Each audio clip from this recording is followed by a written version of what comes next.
third principle is use a consistent viewpoint. The prospective outcomes of the alternatives, economic and other, should be consistently developed from a defined viewpoint. It is important that the viewpoint for a particular decision be must defined and then used consistently in the description, analysis and comparison of the alternatives. Fourth principle is use of a common unit of measures. In fourth principle, using a common unit of a measurement to enumerate as many of the prospective outcomes as possible will make easier the analysis and the comparison of alternatives. In fifth principle, consider all relevant criteria.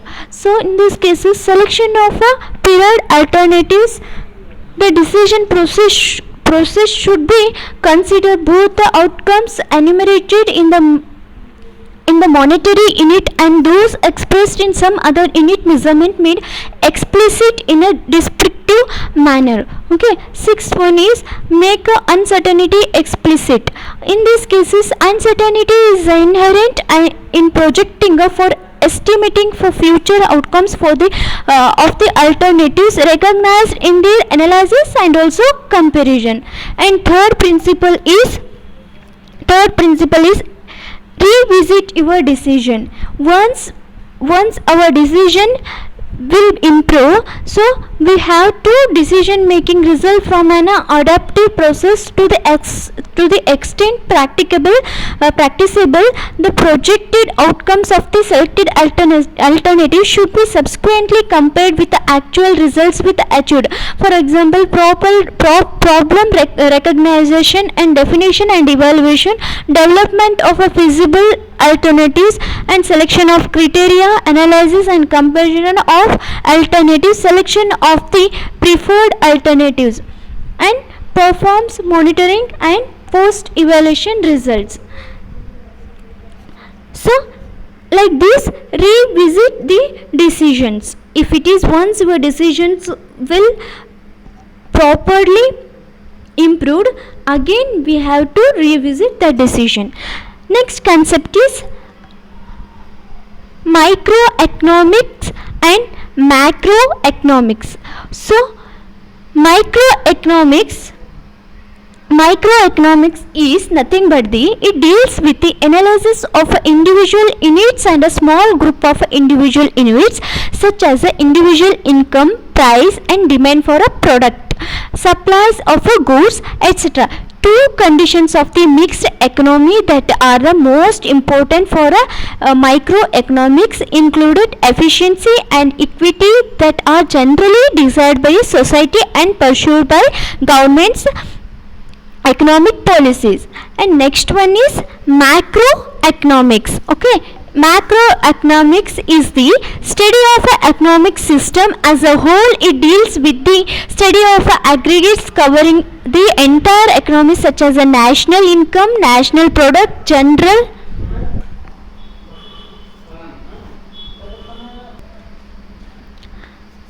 and generally desired by a society and pursued by government policies. So microeconomics is the study of an economic system such as a whole. It deals with the study of aggregates covering the entire economic such as a national income, national product, general price level, employment aggregates, demand and aggregate supply and so etc. Okay, this is nothing but the macroeconomics. So having some difference between the comparison of the microeconomics and macroeconomics. Okay, see here, first we have two difference between according to the definition. Second one is objectives. Already I told definition. Second point is objectives. In these cases, the objective microeconomics is the optimum allocation of resources. In microeconomics is in these cases full employment and development of economic resources. And third, next point is next difference between is demand depends. Okay, consumers expectations and the prices of the particular product. And in the microeconomics, householders expectation and the prices of all products. So see here, these are all the these are the difference between the macro and micro economics. And next concept is problem solving and decision making. Okay, how problems will occur and how it will solve. In these cases, see here, one problem solving process is having, first one is, in these cases, economic drawn upon the accumulated knowledge of engineering and economics to fashion and employ tools to identify our preferred courses of action. There is a still considerable debate about the theoretical basis and how they should be used. There are many aspects to consider and many ways to consider them. The fundamental approaches to economic problem solving is to elaborate it on the time-honored scientific method. So consider figure 4.1. The method is anchored in two worlds, the real everyday working world and the abstract scientifically oriented world as shown in the figure. That is the problem solving process. In problems in engineering and managerial economic originated in the real world of economic planning, management and control. The problem is confined and clarified by data from the real world. This information is combined with the scientific principles supplied by the analyst to formulate a hypothesis is a symbolic terms by manipulating and experimenting with abstraction of real world. Analyst can simulate multiple configuration of a reality that otherwise would be too costly or too inconvenient to investigate. So from this activity, a prediction usually emerges. The predicted behavior is converted back to reality for testing the form of hardware designs or commands. If it is valid, the problem is solved. If not, cycle is repeated with the added information that previous approaches was unsuccessful. Next topic is interest and time value. So in this cases, interest and time value, some economic terms are considered. Okay.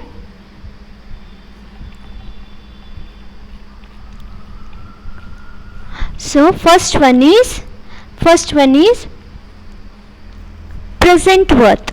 Present worth is nothing but the present value and principal all represent the value of money at time zero, which is beginning of the engineering economic analysis period under the investigation.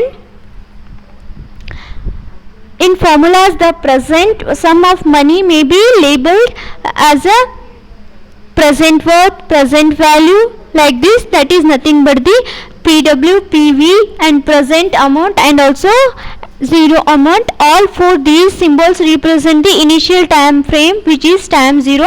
I gave notes now. In that cases everything is clearly mentioned. Please refer that modulo 4th. And second definition is future worth. So future worth is nothing but the FW. Okay, future value is F and or F naught.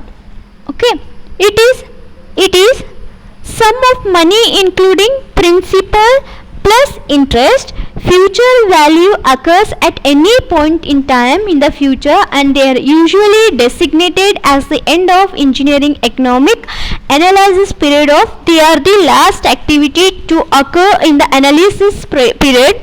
The future worth of a present values and payments and the disbursement streams includes interest on the money interested or withdrawn from an account. That is nothing but the future worth. And second and next is annuities. So annuity is represent a payment or disbursement stream deposit or withdrawn at equal set intervals such as a daily, weekly, monthly or yearly. As each annuity is deposited into an interest bearing account, it begins to draw interest at the end of each compounding period. The annuity is deposited plus and previous interest earned are used when calculating interest on the funds. Okay, next one is sunk cost. Sunk cost is a difficult concept to understand when performance engineering economic analysis. Sunk costs represent funds not recoverable because they have already been expended sometimes in the past. This is known as the past cost of an equipment or asset. Next one is marginal revenue. Before that marginal revenue, we have to discuss with the marginal cost. Marginal cost is the marginal cost of a product is the cost of producing an additional unit of that product. Next one is marginal revenue. Marginal revenue is incremental revenue of selling an additional unit of that product. Opportunity cost. Okay, opportunity cost is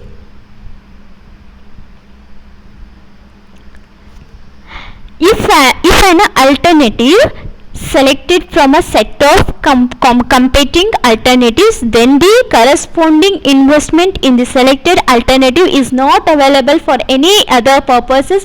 If the same money is invested in some other alternatives, it may fetch some returns.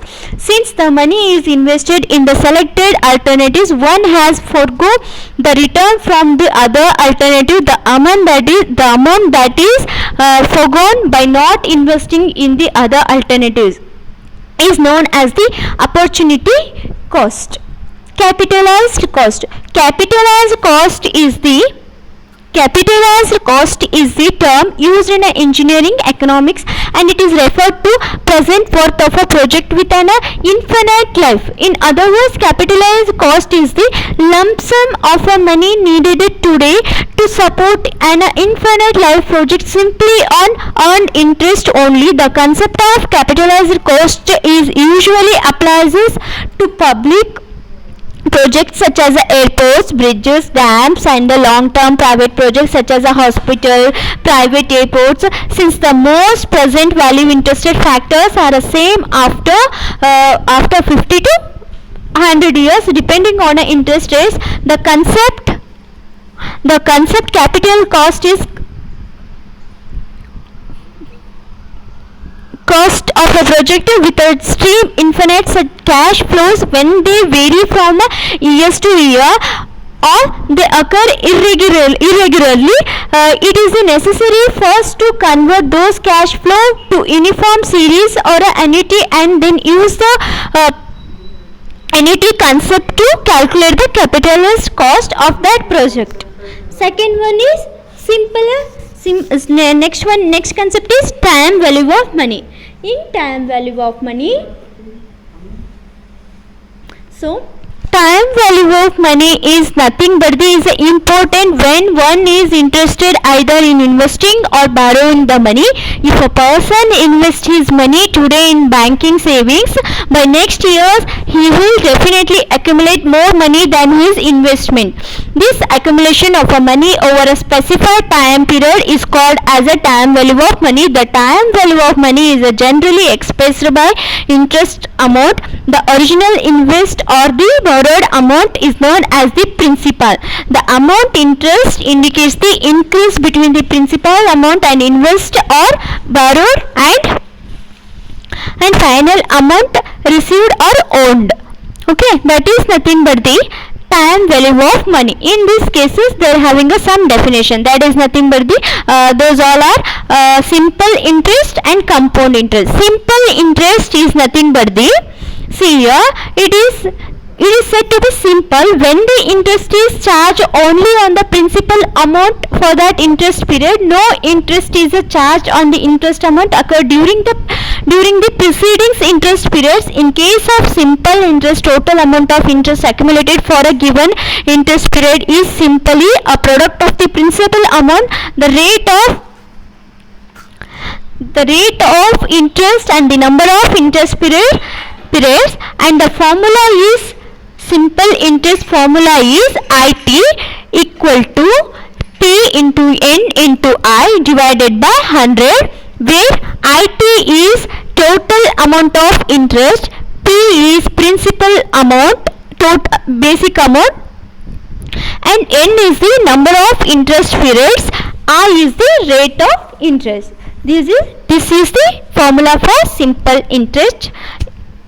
And next one is compound interest. Okay. So in these cases, compound interest, it is said to be compound when interest for any interest period is a charge on a principal amount plus the interest amount accrued in all the previous interest periods. Compound interest takes into account of the effect of time value of money on both principal as well as on the accrued interest, and this formula is nothing but the IT equal to P into 1 plus flower bucket I by 100, this whole raised to N. Okay, N, it is not multiply, this is rise to N. Okay, same here also, IT is total amount of interest, and P is a principal amount, and N is the number of interest periods, that is nothing but the years or else interest years. I is the rate of interest, only formula is changes. Next concept is break-even analysis.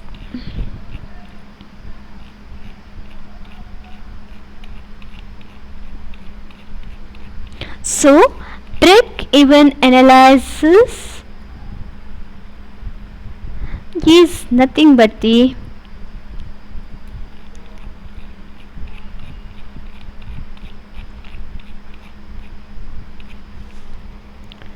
BEP, break-even analysis formula is fixed cost divided by selling price minus of variable cost per unit.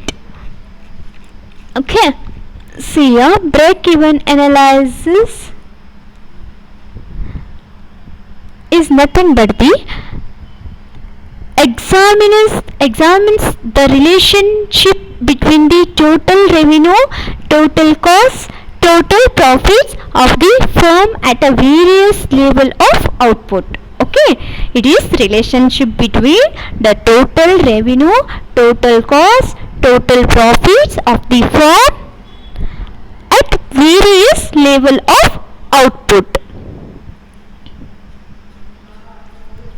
Okay, it is used to determine the sales volume required for the firm to break even the total profit and loss at the other sales level. Break-even analysis is a method as said by Dominic Salvatore of a revenue and total cost of functions of the firm according to Mars, Curry and Frank. A break-even analysis indicate at what level cost and revenue are equilibrium. In these cases, in break-even analysis cases, the break-even point is particular importance. Break-even point, that volume of a sales where the firm breaks even, that is the total cost equal to total revenue. It is therefore a point where losses ceases to occur while profit have not yet begun. That is the point of zero profit, and the formula is BEP, break-even analysis, equal to fixed cost divided by selling price minus of variable cost per unit. For example, fixed cost is 10,000. Calculate fixed cost is 10,000 and selling price is ₹5 and variable cost is ₹3. Okay, 10,000 divided by 5 minus of 3 equal to 5,000 units BEP will occur, and some uses are break-even analysis. What those all uses? First uses is In break-even analysis is a very generalized approaches for the dealing with a wide variety questions associated with the profit planning and forecasting. Some of the important practical application of the break-even analysis are: what happens to overall profitability when a new product is introduced, what level of sales need to cover all cost and earn save 1 lakh profit for a 12% rate of return, what happens to revenues and costs if the price of one's company's produced a product is hanged, what happens to overall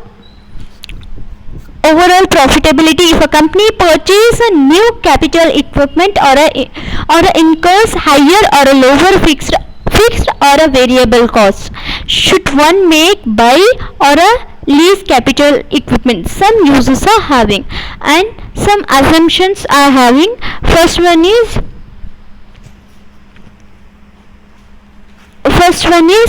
all costs, all rates or prices are either perfectly variable or absolutely fixed over the entire period of the production, but this assumption does not good in the practicable. Okay. Second one is the assumption of a stable product mix is unrealistic. It is not realistic.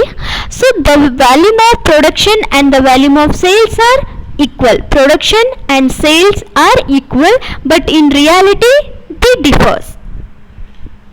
Okay, all revenue is perfectly variable with the physical volume of production, and this assumption is not valid.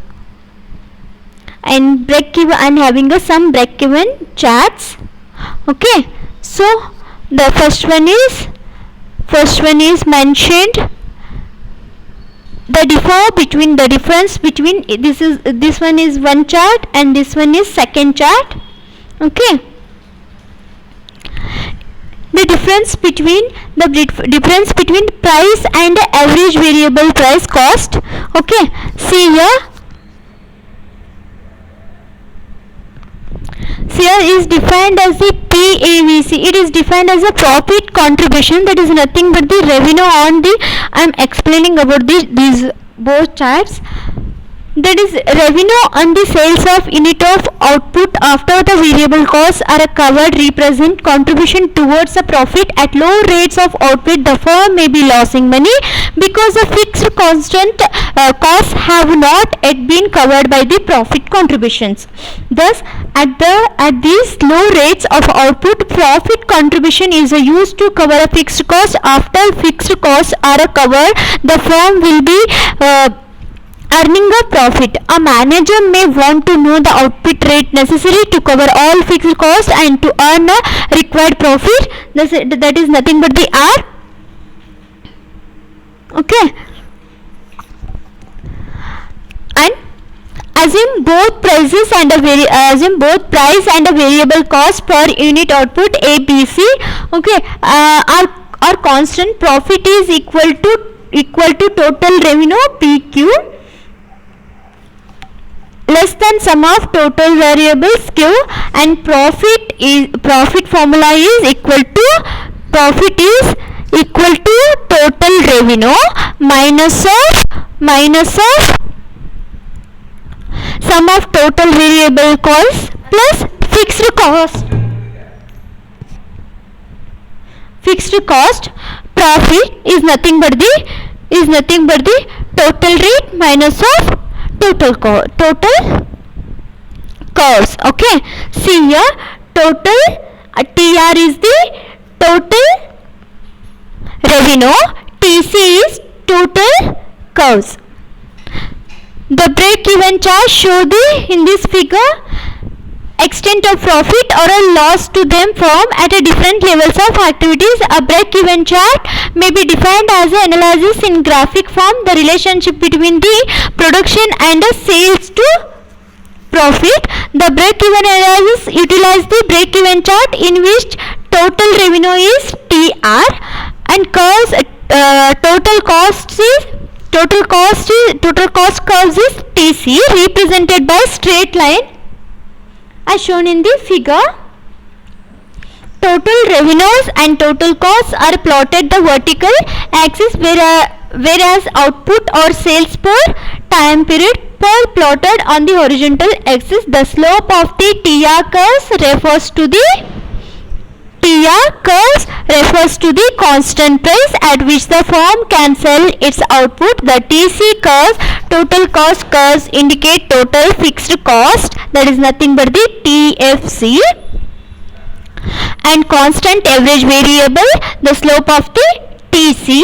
This is often the case for many firms for a small changes in output or sales. The firm break even with a TR equal to TC at a Q1 point, where see here Q1 along x-axis, that Q1 point, and incurs losses at a smaller output while earning profits at a higher levels of outputs.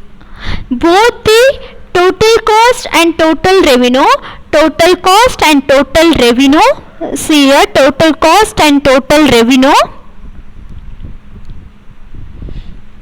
are shown in the linearly. Okay, it is assumed that the price is given irrespective of the output level linearly of total cost result from the assumption of constant variable costs. If the assumptions of a constant price and average variable costs are relaxed, break-even analysis can still be applied, although the key relations will not be linear functions of output, non-linear total revenue and cost functions as shown in the figure 4.32. Okay, the functions is conventionally in the senses that at a first cost increases but less than in the proportion to output, and then increases more than in proportion to output. There are two break even points, L and M. Okay, L and M. See here, L and M. Profit which the vertical distance between the total revenue and total cost function is maximized at output Q dash. See here Q star, intermediate, that is Q star. Of the Q star of the two break even points, only the first corresponding output rate Q1 is relevant. When a firm begins production, management is usually expects to incur losses, but it is important to know at what output rates the firm will go from loss to a profit situation. In figure 4.32 is refers, firm would be want to get to the break-even output rate Q1 as soon as possible, and then causes of move to the profit maximum rate, that is Q star. Intermediate Q star is in the Q1, in the middle of Q1, and Q2 is Q star. So want to get to the break even output rate Q1 as soon as possible, and then of course move to the profit maximum rate Q star. However, the firm would not be expand production beyond Q star because this would result in a reduction of a profit. Okay, see, this is modulo 4 theoretical parts and some having some concepts. It is finished right now, and next session is having a only problem section. Thank you.